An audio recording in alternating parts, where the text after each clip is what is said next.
Hello po.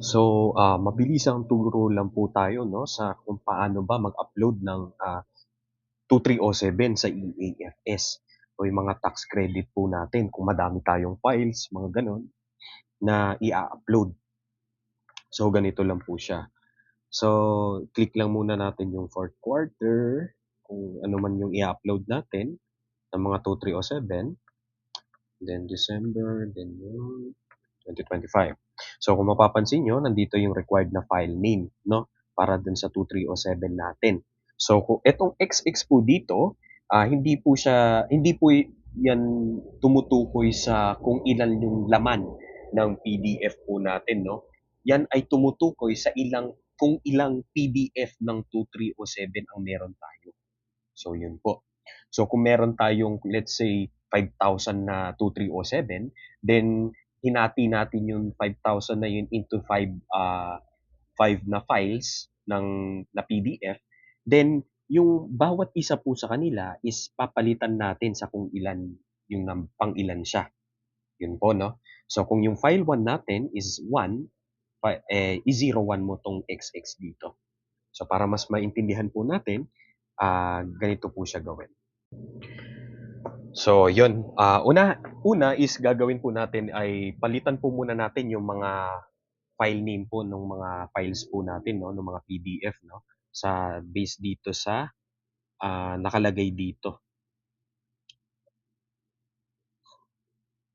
yung nakalagay dito sa may tax credit portion.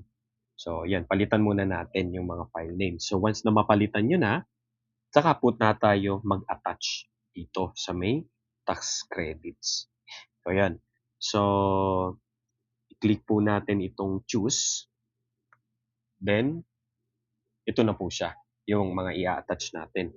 So ito po yung tinutukoy ko kanina na ang XX dito sa part na 'to ay hindi tumutukoy sa kung ilan yung laman na 2307 nung file na yon, bagkus ay tumutukoy ito sa kung ilang PDF ng 2307 ang meron ka. So kung dito sa, kung may 5,000 tayo na 2307 tapos hinati natin siya sa ano, sa 5 PDF tapos tig 1,000 lahat, then kung ilan yung bilang niya, gano'n din dapat yung pagkakasunod-sunod po 'no, nung ating numbering ng file sa file name. So ayan, then click po natin yung tax credit 1, then 2, and then 3.